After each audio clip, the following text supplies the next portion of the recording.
It's the largest city in Bulgaria. The screen shows how long it takes the computer to read the words that he's saying to himself. Sofia, 1.21 million. That is correct.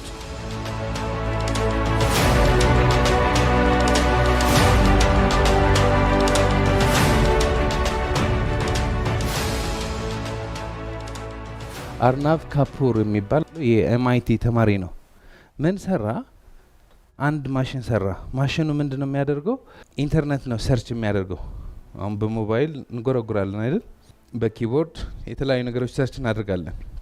ይሄ የኤምአይቲ ተማሪ የሰራ ማሽን ግን ሰርች የምታደርገው በኪቦርድ አይደለም። ለምሳሌ ሞባይሌ ሃይ ቢክስቢ ብላት ሄሎ ትላለች። ከዛ በኋላ የሆነ ጥያቄ ኢትዮጵያ የት ትገኛለች፣ የኢትዮጵያ ሕዝብ ስንት ነው ብላት ትመልስልኛለች። ይሄን ቁጥር በይሄን ቁጥር አባዢ ብላት ትመልሳለች። ያለነው ዘመን ታምር ነው አይደለም? አሁን ኢቭን እነ ቲክቶክ ሶሻል ሚዲያ ምናምን እኮ ታምር እኮ ነው። አጠቃቀሙ ብቻ ነው ችግሩ እኮ። በሱ ተጠቅመህ ዘረኝነት የምትሰብክ ከሆነ ነው ችግሩ። በሱ ተጠቅመህ የማይረባ ወራ የምታይ ከሆነ ነው ችግሩ እንጂ ቴክኖሎጂ ታምር ነው አይደለም። አሁን እዚህ ጋር አለን፣ እዚህ ጋር ካሜራ አለ። ትልቅ ትምህርት ቆንጆ ትምህርት ይዤ ከመጣሁ እዚህ ቪዲዮ ያስገብታል፣ ኤዲት ያደርጉታል፣ ለዓለም ሁሉ ይሰራጫል። እዚህ አዳራሽ 1000 ሰው ብቻ ነው መያዝ የምንችለው። በዚህ ግን ሚሊዮን ሰው መድረስ እንችላለን አንችልም? ቴክኖሎጂ ኢዝ ቢዩቲፉል። ሁሉ እድገት ኢዝ ቢዩቲፉል፣ አጠቃቀሙ ነው። ኤኒዌይ በሳምሰንግ ቢክስቢ ያለች፣ በአይፎን ሲሪ ያለች የሚገርሙ ቴክኖሎጂዎች አሉ። ይሄ ቴክኖሎጂ ግን በድምጽ አይደለም የሚሰራው። በድምጽ አይደለም የሚሰራው። በምን ነው የሚሰራው? በምን ነው የሚሰራው? በሀሳብ ነው የሚሰራው። 3 ሲባዛ 5 ብሎ ልጁ ሲያስብ ትነግረዋለች አይደለም? ይሄ ለቅድመ አያታችን ስልክ ያላየች ሞባይል ያላየች በስልክ አድርጌ ልጅሽ ልጅ አገናኝሻለሁ ብንላት ምን ነው የምትለው? ማይቻል ነገር ነበር አይደለ? ግን 30 ዓመትን ብንሄድ ይሄ ስካይፕ ቪዲዮ ኮል ምናምን ከመምጣቱ በፊት ለነበሩ ሰዎች እንደዚህ አድርጋችሁ ቪዲዮ ማውራት ትችላላችሁ ብንላችሁ ምን ነው የሚሉት? ቲቪ ሲመጣ ብዙ ሰው ነው ግራ ይገባው፣ ብዙ ሰው ነው የደነገጠው አይደለ? አሁን እሱ የድሮ ቴክኖሎጂ ሆኖ አዳዲስ ቴክኖሎጂዎች ይሰሩ ነው። እና አሁን እዚህ ቤት ሁሌ የምናወራው ስለምን ነው? ሀሳብ። የምታስበው ሀሳብ ኔጌቲቭ ከሆነ ያበላሽሃል። የምታስበው ሀሳብ ፖዚቲቭ ከሆነ ከፍ ያደርግሃል። ሁሌ ተንኮል፣ በቀል፣ ክፋት፣ እሰራላታለሁ ምናምን የምታስብ ከሆነ እነዚህ ሀሳቦች ምን ያደርጉታል? ሰውነትህ ያበላሹታል። አሁን ይሄ ሜዲካሊ ይለካል። አንድ ሰው ቁጭ በል ይሉታል፣ ቁጭ ይላል፣ መሳሪያዎች ይገጠምለታል፣ ደሙ ይለካል፣ ኖርማል ነው ያለ። የሚያስቅ ቪዲዮ፣ ደስ የሚል ቪዲዮ ምናምን ያሳዩታል፣ ወይ ደስ የሚል መልእክት፣ ተስፋ ምናምን ይሰጡታል።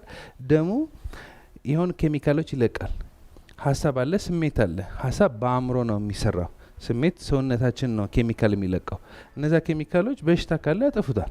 ሳይንቲፊክ የሆነ ጥናት አለ፣ ገብቶ ማየት ይቻላል። አንድ ሰው ደግሞ ሁሌ ተንኮል፣ በቀል፣ አልሆንልኝም፣ መጣል ምናምን የሚፈልግ ከሆነ ይሄ ሀሳብ ምን ያደርገዋል? ሙሉ ሰውነቱ ኔጌቲቭ ኬሚካል ይለቃል። ደሙ ቢለካ እነዚህ ሁሉ ኔጌቲቭ ሀሳቦች የተወሰነ ጊዜ ካሰበ በኋላ ሰውነት ላይ መርዝ ትለቃለህ። አሁን ብዙ ሰው ይቀየማልና ያቂም መልቀቅ አይፈልግም። እንደዚህ አድርጎኝ እንዴት ይቅርለታለሁ? እሺ ኬሚካልህን ጠጣለህ። መርዝ ነው የምትጠጣው። እኔ መርዝ ከጠጣሁ እኔ ነው የምታመመው። አንተ መርዝ ከጠጣህ አንተ ነው የምታመመው። ያስቀየመኝ ሰው መርዝ ካልጠጣ ምንም አይሆንም። እሱ ስላስቀየመኝ እኔ መርዝ ከጠጣሁ ማን ነው የሚታመመው? እኔ ነኝ የምታመመው። ማን ነው የሚዳከመው? እኔ ነኝ የምዳከመው አይደለ? አሁን ሀሳብ እዚህ ሰውነታችን እንዴት እንደሚሰራ፣ ህልማችን ላይ እንዴት እንደሚሰራ እያየን ነበር። አሁን ኔክስት ሌቨል ሄደና ሀሳብ ምን ጀመረ? ኢንተርኔት ሰርች ማድረግ ጀመረ። የሚቀጥሉ 5 ዓመት 10 ዓመት ምን እንደሚፈጠር አስቡ። እኔ አሁን ይሄኛው ክላስ አለ፣ የመጨረሻ ክላስ ላይ የሚሰጣለ ቴክኖሎጂዎች የሚቀጥሉ 10 ዓመቶች 20 ዓመቶች እንደዚህ ሊሆን ይችላል ብዬ እየሰጠው ነበር። ሁሉ ሰው ይስቅ ነበር። ይኸው መጣላችሁ። ገና ደግሞ ሊሄድ ነው። እና ከዚህ የምንማረው እዚህ ዓለም ንቅት ብለህ መንቀሳቀስ ካልጀመርክ ድራሽህን ነው የምጠፋው። እስካሁን ድረስ ያለፈ ዘመን አልሆነልህም፣ ይሄ ዘመን ምን ታደርጋለህ ነው። እስካሁን ድረስ አልተሳካልህም፣ አሁን ምን ታደርጋለህ ነው። ቴክኖሎጂ የሚገርም ነው። አሁን ግን ስለ አንድ የሚገርም ቴክኖሎጂ ልነግራችሁ ነው። ዝግጁ ናችሁ?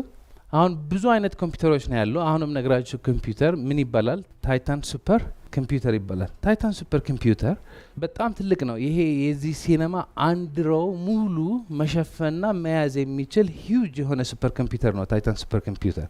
እና ታይታን ሱፐር ኮምፒውተር እነ ያሁ፣ እነ ጂሜይል፣ እነ ፌስቡክ፣ እነ ቲክቶክ፣ እነ ዩቲዩብ እነዚህ ትላልቅ ካምፓኒዎች ነው የሚጠቀሙበት። ዋጋው ሲገመት ወደ $100 ሚሊዮን ነው የሚደርሰው። በኮምፒውተሮች ብዛት ካየን ወደ 500,000 ኮምፒውተሮች እነዚህ ትናንሽ ኮምፒውተሮች 500,000 የሚሆኑ ትናንሽ ኮምፒውተሮች መስራት የሚችሉት ስራ መስራት የሚችል ነው አንዱ። እና ዋጋው ስንት ይደርሳል? $100 ሚሊዮን ይደርሳል። $100 ሚሊዮን ወደ ብር እንቀይረው ኢን ቢሊየንስ ነው የሚሆነው።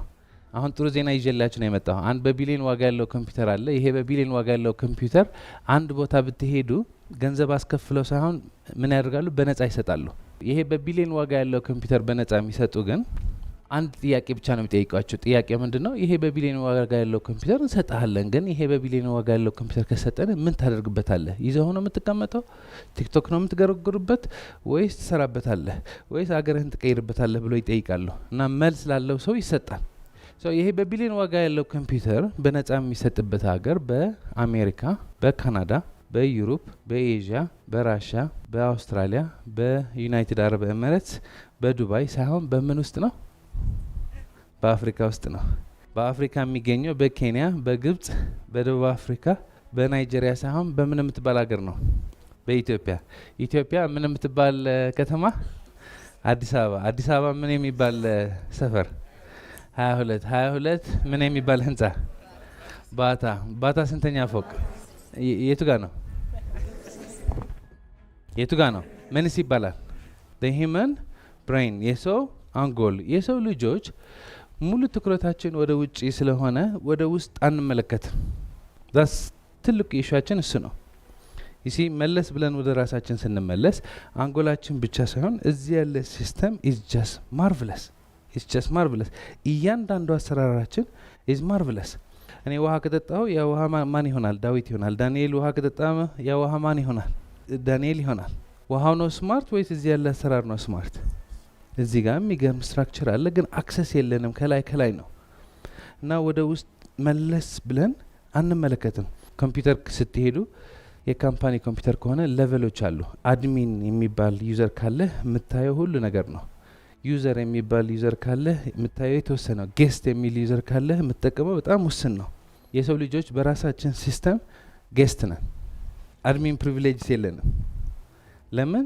በቃ እዚህ አእምሯችን ቢዚ ነው። ትናንት ለምን እንደዚህ ሆነ፣ ነገ ምን አድርጋለሁ ስለምንል ሰከም ብለን ተመልሰን በውስጣችን ያለ ተአምር ለማየት ጊዜ የለንም።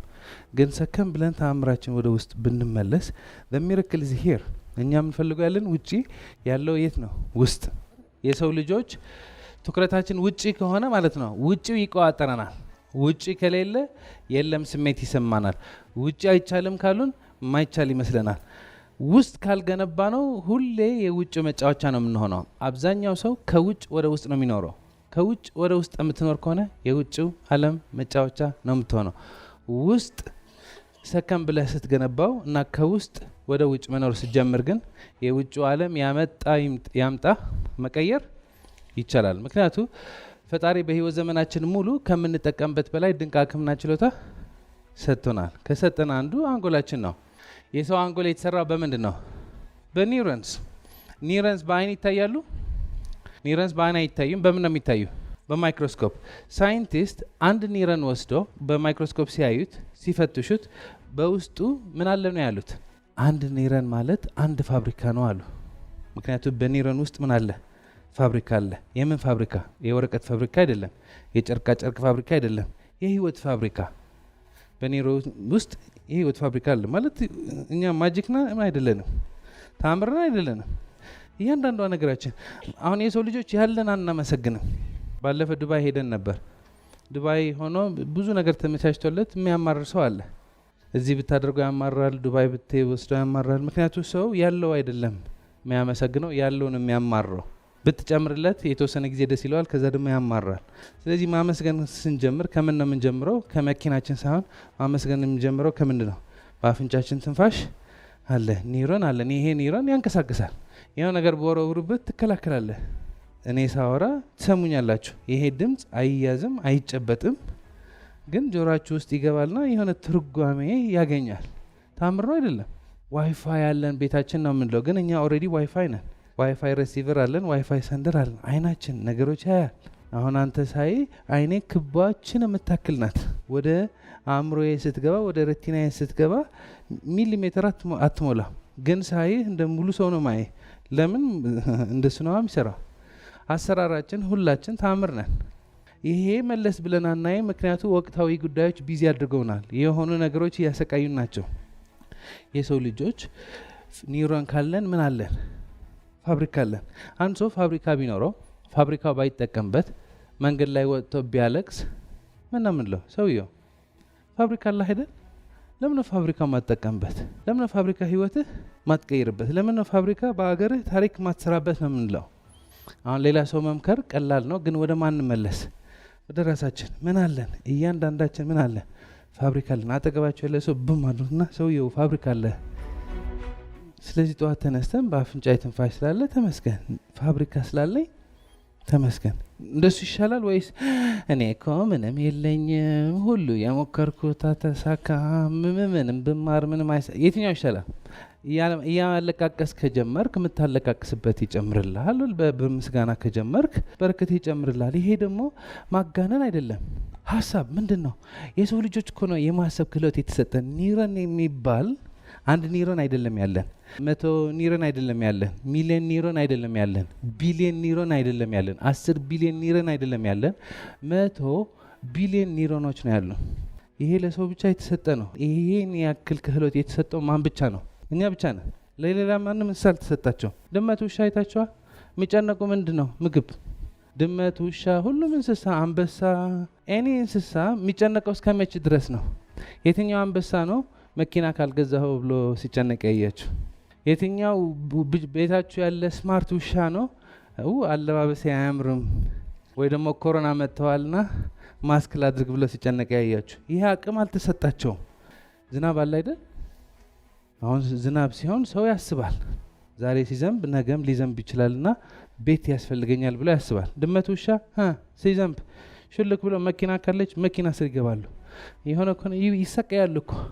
ግን ከዛ ዝናብ ወጥቶ ነገም ሊዘንብ ይችላል፣ ቤት ልግዛ፣ ቤት ልከራይ፣ መጠለያ ሊያዛ ይሉ። ምክንያቱ በቃ ፈጣሪ የሰጣቸው አቅም እዛን ያክል ነው። ስለዚህ የሰው ልጆችም ልክ እንደ ሁሉም ፍጡር ምግብ እንፈልጋለን፣ ትንፋሽ እንፈልጋለን፣ ውሃ እንፈልጋለን፣ ከዛ አልፎ መጠለያ እንፈልጋለን። እነዚህ መሰረታዊ ፍላጎቶች ናቸው። አብዛኞቹ እንስሶች እነዚህ ነገሮች ካገኙ ጉዳያቸው አለቀ። የሰው ልጆች እነዚህ ነገሮች ካላገኘን አንንቀሳቀስም። እነዚህ ነገሮች ስናገኝ ግን ጉዳያችን ያልቃል ሳይሆን ይጀምራል። ለምን? ይሄ ሁሉ ፋብሪካ ተሸክመናል። ሌላ እንስሳ ያልተሰጠው ይሄ ሁሉ ፋብሪካ። ምግብ ስታገኝ፣ ውሃ ስታገኝ አእምሮ መንቀሳቀስ ይጀምራል። ምን ማድረግ እችላለሁ? ምን መስራት እችላለሁ? ምን ማሻሻል እችላለሁ? ምን መቀየር እችላለሁ? ግን አጠቃቀሙ አናቀው። ይሄ አእምሮ፣ ይሄ ግሩም እጹብ ድንቅ የሆነ አእምሮ አጠቃቀሙን ስለማናቀው ወጥቶ ተመልሶ ይጨፈጭፈናል።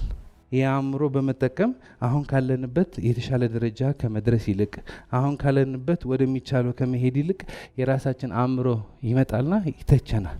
ጊዜን አቃጠልክ፣ ምን ልትሆን ነው? ሰበር ዜና፣ ወሬዎች ምናምን።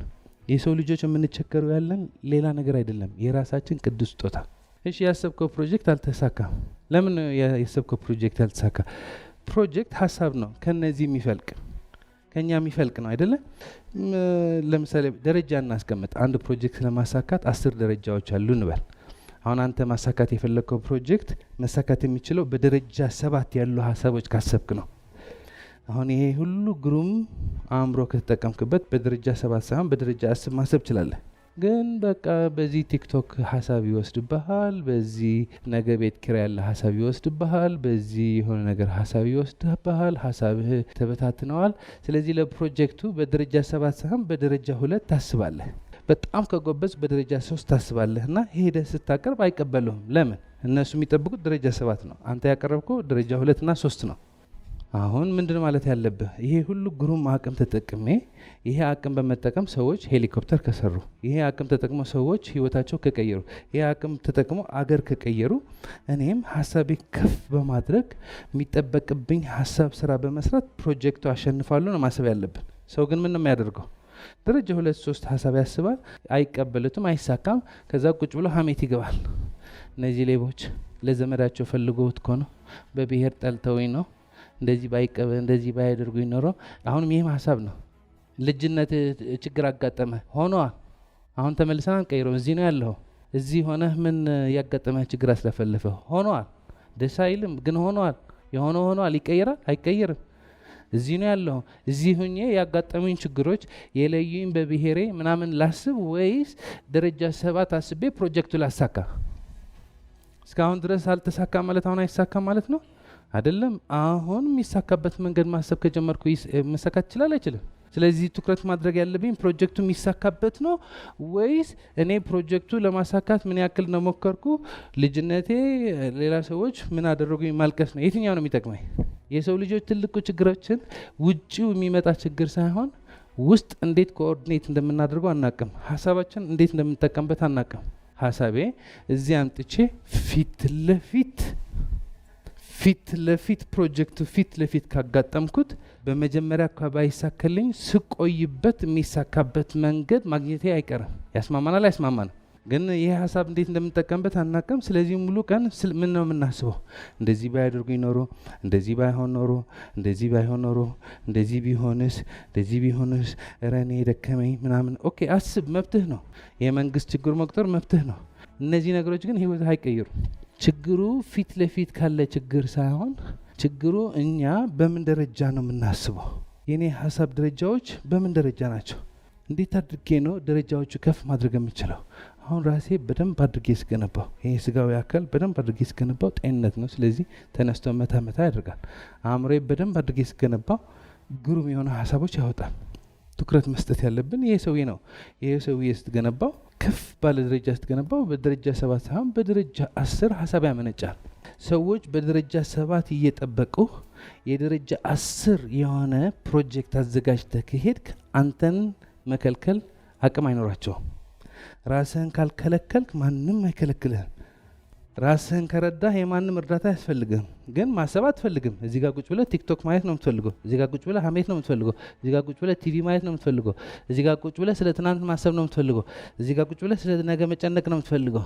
ባለችህ ጊዜ ደረጃ 7 የተጠበቀ ደረጃ 2-3 ለጣጥፈህ በአጎቱ በዘመድህ በምናምን ማለፍ ትፈልጋለህ። ፕሮጀክቱ አይሳካም። ሳይሳካ ሲቀር ደግሞ ሙሉ ቀን ለምን እንዳልተሳካ ስታለቃቅስ ትውላለህ። ይሄ ከአቅምህ ሳይሆን ችግሩ ከአጠቃቀምህ ነው። የሰው ልጆች ከአቅም አይደለም ችግራችን። ፈጣሪ በህይወት ዘመናችን ሙሉ ከምንጠቀምበት በላይ ድንቅ አቅምና ችሎታ ሰጥቶናል። ይሄ አጠቃቀሙ ከገባን የምንፈልገው ነገር ሁሉ ማሳካት እንችላለን። ማይቻል ነገርም የለም።